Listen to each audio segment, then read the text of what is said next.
Roscoe Kula here, PGA Class A member, Arrowhead Golf Club, Director of Instruction. We've got Bryce Fisher in the background. Say hi, Bryce. Hi, guys. He is shadowing David's on-course lesson series today. We're doing our lesson recap. So our first mission of the day was talking about that opening tee shot over there down that hallway hole that was incredibly tight. It actually tightens up somewhere in that 230, 240 range, and then it stays about the same the rest of the way. But it was about a 410-yard hole. We'd like to get something short in our hand coming into that green.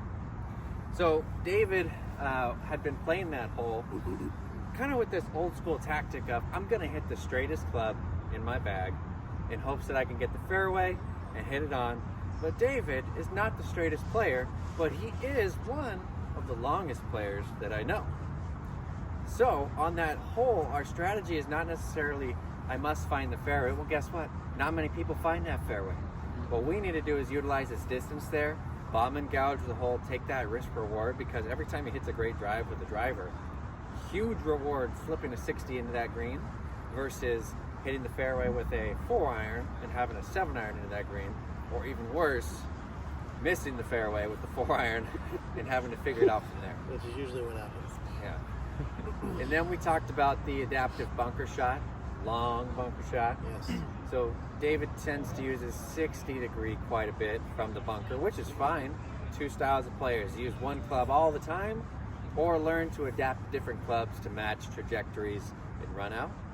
And so we had that tight, wet lie in the soupy bunker, 35-yard bunker shot, and David used the 60, put it into the ground, maybe 2 inches behind the ball, and that was enough to just dig into the earth, come up 35 feet short.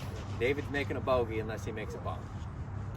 So what we did was we put the pitching wedge in his hand, rotated it slightly open just to utilize the bounce, and really made the same kind of bunker swing, but it wasn't nearly as hard and fast as his 60-degree. Right. He chunked that shot a little bit, and it ran out past the pin to about an 8-footer, where David's a great putter. We got a good look at it, right? Yeah. So David has two things to do. He needs to figure out which holes, and we'll do this together, we need to figure out which holes is it actually appropriate to lay up a bit off the tee box versus utilizing his distance, because that's his biggest strength other than his putting, is he hits the crap out of the ball. So we can't always just lay back because we think it is. We need to take some risk and reward as we play, or we'll never get that reward. From there, we want to practice long bunker shots, so we can't do that at our practice facilities. So I'm prescribing my favorite kind of practice, on-course practice. I like that. Any bunkers on the golf course you can think of about 30 to 40 yards out? Absolutely. There's a ton of them around here, so there's a lot of opportunity for that. Absolutely. Sure. Yeah. First hole, we got one, right? Yeah. See the members in it all the time. I tell them not to go in there, but they do.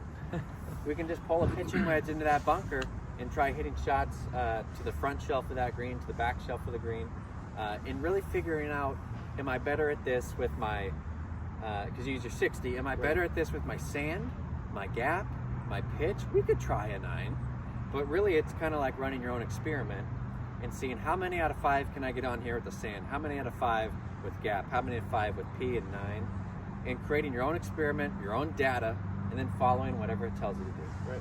Okay? Cool. Yeah. It was great. And thank you for that. As you said, I primarily am just a lob wedge player from any bunker, but I often find myself having to manufacture something extraordinary to make it work. And so what I noticed using a different club, the pitching wedge in that case, was just how much easier it was. I didn't have to come up with a miraculous shot. I just basically hit a normal bunker shot, and the club really did the work for me. So pretty eye-opening for me, and something I'm excited to work on and look forward to for sure. So thank you so much for that. Awesome. Great.